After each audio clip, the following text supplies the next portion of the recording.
Uma pessoa do Rio de Janeiro nos escreve, não quer ser identificada. Ela me diz: padre, há muitos anos atrás, quando eu tinha 32 anos, eu cometi um pecado abominável. Eu fiz um aborto, padre. E desde então, mesmo confessando para um sacerdote e com a certeza do perdão de Deus, como diz o Salmo, o meu pecado está sempre à minha frente. E eu não consigo, padre, de maneira alguma esquecer este mal cometido. Em abril deste ano, minha filha, que estava grávida de 3 meses, perdeu o bebê. O feto estava com má formação. E eu fiquei muito desesperada e até hoje eu não consegui me recuperar. Tenho pensado: padre, será que Deus está me punindo através da minha filha por causa do meu pecado? Porque na Bíblia diz que quando nós cometemos um pecado, toda a nossa geração paga por isso. Por favor, padre, me dê de alguma forma uma orientação, pois choro muito por causa disso. Um grande abraço, que Deus o abençoe sempre. O pecado do aborto, ele é sempre muito difícil de ser esquecido, né? Porque faz parte da nossa vida. Tudo aquilo que a gente faz, todos os erros, todos os acertos, de alguma maneira ficam registrados dentro de nós. A gente falava aqui no início do programa que o coração é o centro da nossa vida. Então nós podemos dizer que o nosso coração registra os fatos especiais. A gente não consegue esquecer o que realmente foi bom, mas por outro lado nós também registramos aqueles momentos mais delicados, mais difíceis.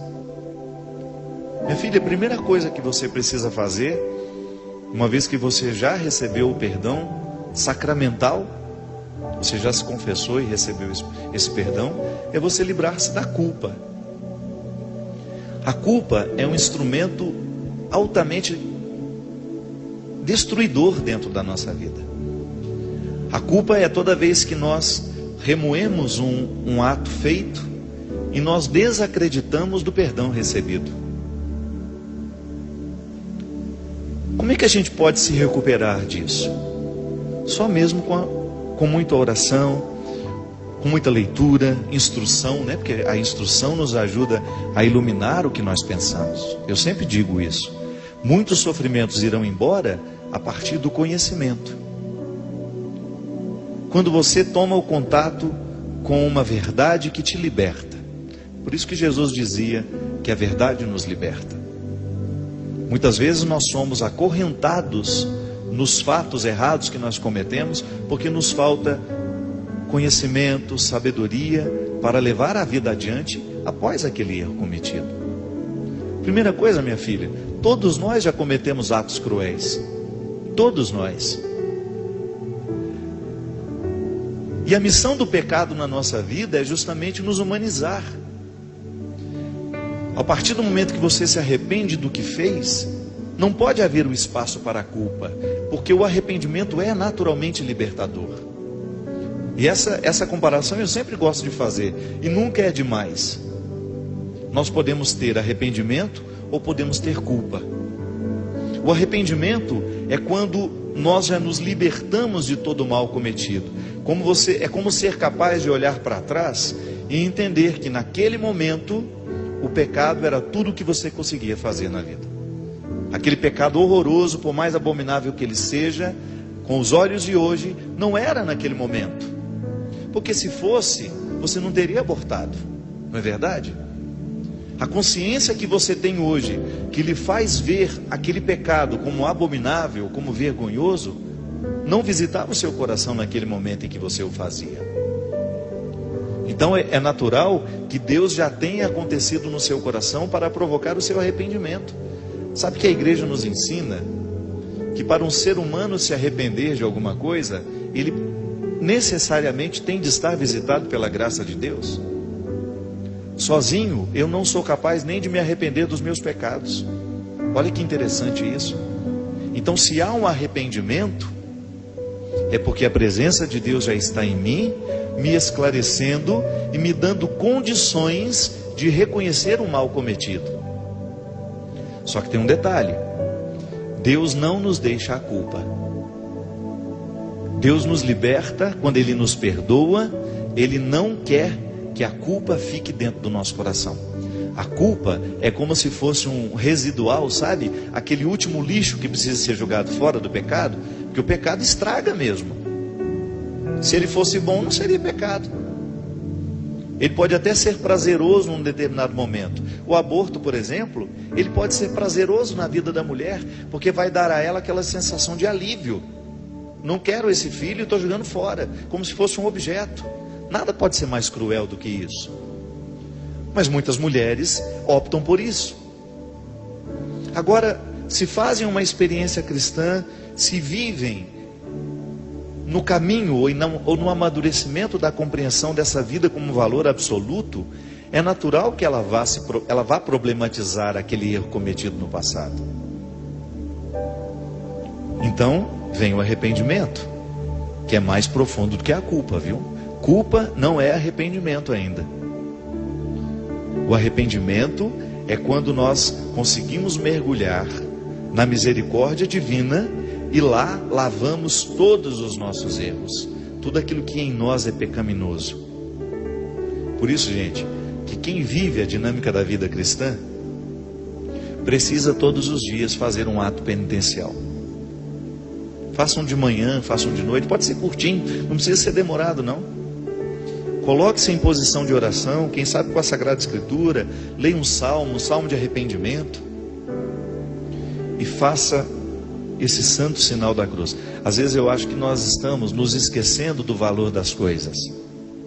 Traçar o sinal da cruz, por exemplo, sobre nós, não é? Isso é lindo. É você declarar, a partir de agora, este território humano é um altar. É isso que você diz toda vez que você faz sinal da cruz. Não aquele... Estou falando disso não. Estou falando de um ato consciente, de reverência, orante. Em nome do Pai, do Filho e do Espírito Santo. Amém. Vou dormir. Eu gosto de fazer o pelo... Como é que chama, mãe? Pelo sinal da Santa Cruz. É o sinal da cruz mais comprido, né? Eu gosto de fazer aquele antes de dormir. Porque é como se ele se esparramasse pelo meu corpo. É um rito. É um rito que eu faço antes de dormir. Eu me deito e faço o sinal da cruz. Com aquela expressão, né? Com aquela frase, aquela sequência de frases. Pelo sinal da Santa Cruz, livrai-nos Deus nosso Senhor dos nossos inimigos. Em nome do Pai, do Filho e do Espírito Santo. Amém. Você está pedindo a Deus o direito de ser um território, o direito de ser um território protegido por Ele.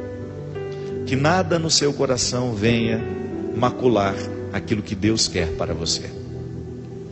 Então, quando nós fazemos este ato penitencial, de alguma forma nós estamos buscando os significados mais profundos do perdão e do arrependimento.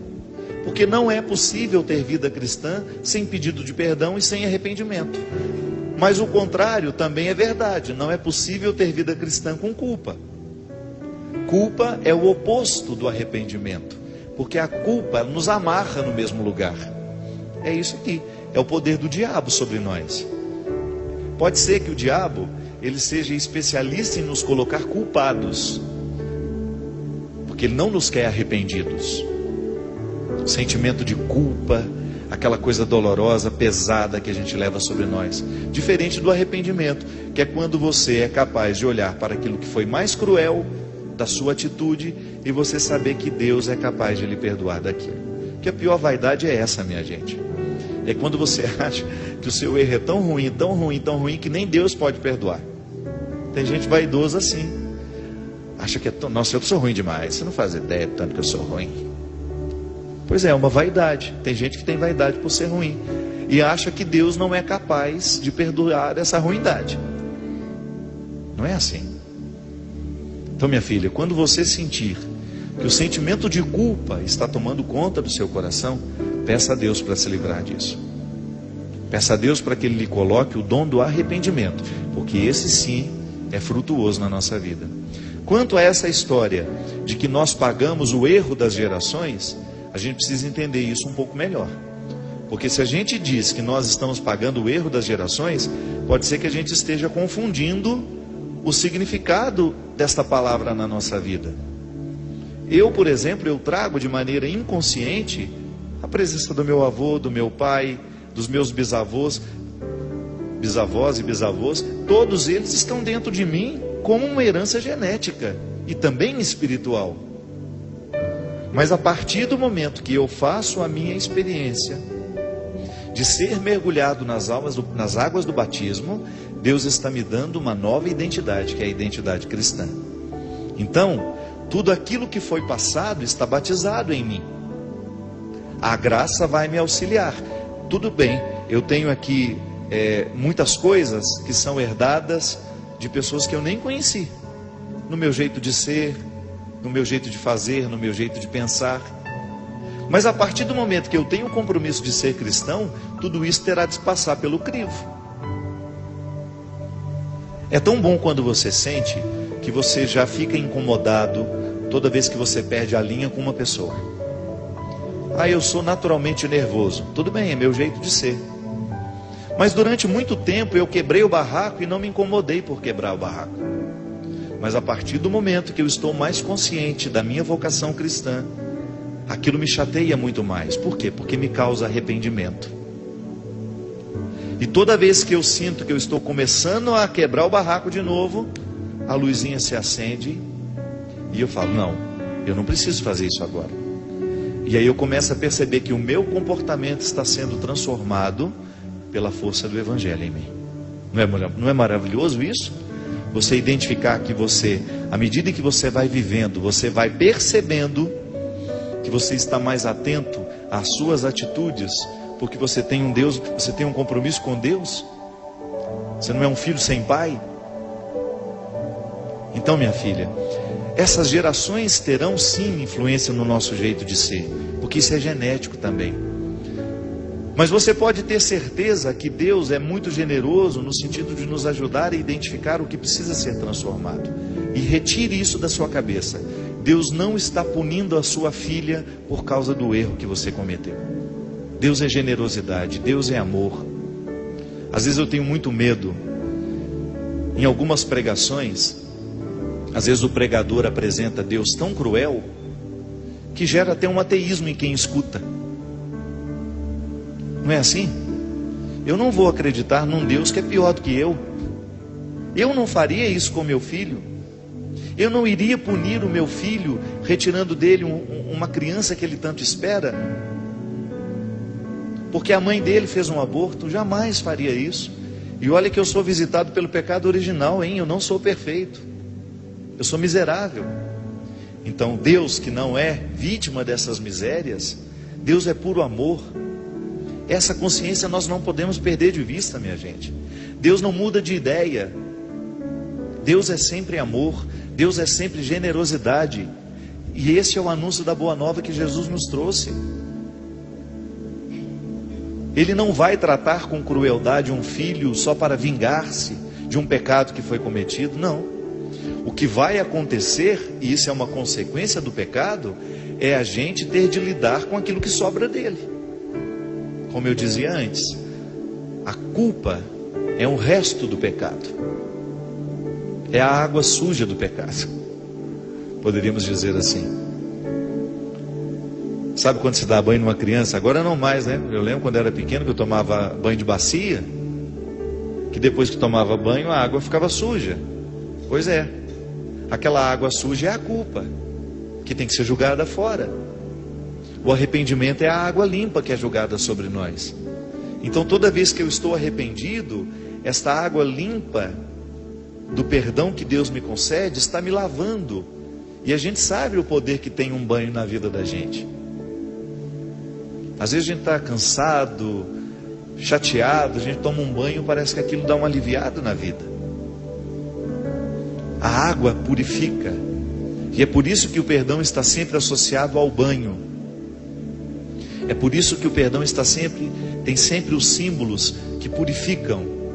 O fogo que purifica, o fogo que vai retirar os excessos. A crise, né? O crisol, que é aquela maquininha por onde passa o ouro, em altíssima temperatura, para purificar, para não ficar nenhuma impureza nele. A água, que tem o poder de nos lavar. Então, nesse processo do arrependimento, é que estará a sua luta a partir de agora. Você não vai permitir que a culpa seja o fator que gera, ou que grita, que dê a voz ao seu coração. Essa é até uma boa reflexão. O que aconselha o meu coração? Qual é a voz? Essa voz que fala ao meu coração me encaminha para o arrependimento, ou ela me encaminha para a culpa? É interessante que às vezes até as pessoas com quem a gente vai dividir uma coisa ruim que aconteceu, elas também poderão fazer essa opção.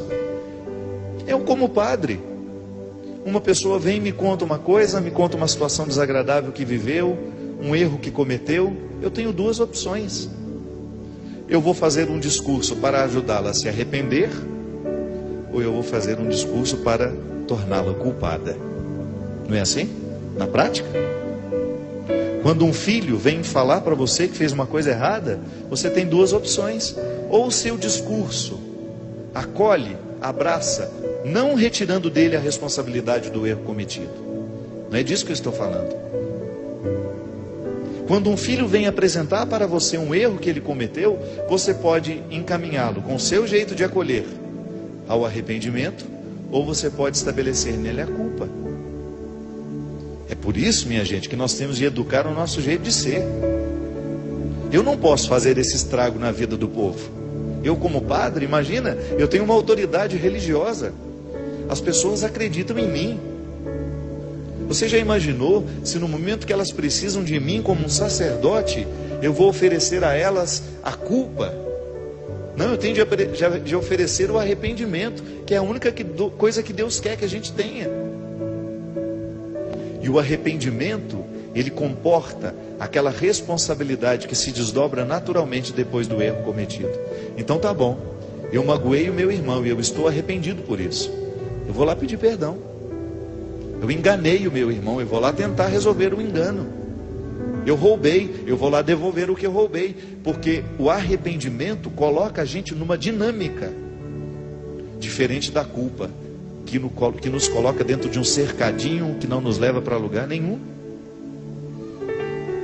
Eu tenho ficado muito feliz, sabe, com as palavras do Papa Francisco, por onde vai, nas mais diversas situações, convidando essa igreja cada vez mais a viver o dom de reconciliar o povo. Minha gente, você não faz ideia de como as pessoas hoje carecem de serem reconciliadas consigo mesmas. Sabe, mudar a voz que tem autoridade dentro do coração, esse é nosso papel. Quando a gente fala de converter um coração, é isso. É fazer com que todos os inimigos que estão morando dentro daquele coração sejam expulsos, para que Deus prevaleça. Se a gente não expulsar os inimigos do nosso coração, Deus vai ter dificuldade de nos falar, porque os inimigos nos impedem de ouvir a voz de Deus. As culpas nos impedem de ouvir a voz divina. E quando olho para os evangelhos, Jesus não fez outra coisa senão cessar no coração de quem ele encontrava as vozes culposas, as culpas que destruíam, as culpas que estagnavam, que impediam de que aquelas pessoas pudessem ir além. Quando você olha para o encontro de Jesus com João, quando João chegou para viver e conviver com Jesus, era uma pessoa, 3 anos depois era outra totalmente diferente. Quando João chegou, ele tinha um apelido de filho do trovão. Não devia ser uma boa coisa para ser chamada de filho do trovão. E 3 anos depois, o que Jesus fez no coração daquele homem para que 3 anos depois ele pudesse deixar de ser chamado de filho do trovão para ser chamado discípulo amado? É que Jesus foi expulsando do coração de João todos os inimigos que porventura ele foi alojando ao longo da vida. E é o que Jesus faz com a gente. Toda vez que honestamente nós nos colocamos na perspectiva de viver ao lado dele,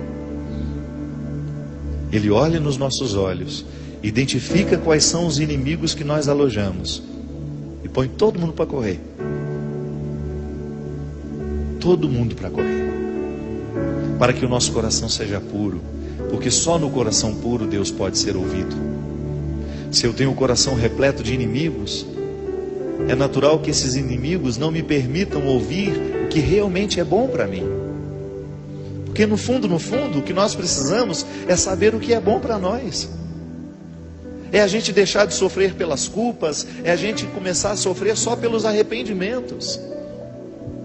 É a gente ter condições de abrir as porteiras para que possam ir embora quem precisa ir, e que fiquem os que realmente precisam ficar.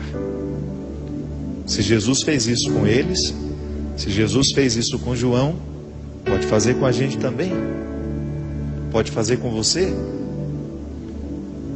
Pode visitar agora, neste momento, a sua vida, seu coração, e possa lhe dar lucidez para você identificar os inimigos que você aloja no seu coração. Não permita que eles destruam a sua vida. Não permita que eles destruam a sua oportunidade de ser quem você é. Porque para isso vivemos, para fazer valer a pena aquilo que a gente é. Muito obrigado. Que Deus abençoe seu coração, que Deus abençoe sua vida, que Ele bote todos os inimigos aí do seu coração para correr, e que fiquem somente aqueles que são favoráveis à sua santificação. O Deus Todo-Poderoso, Pai, Filho e Espírito Santo. Amém. Até a semana que vem, se Deus quiser.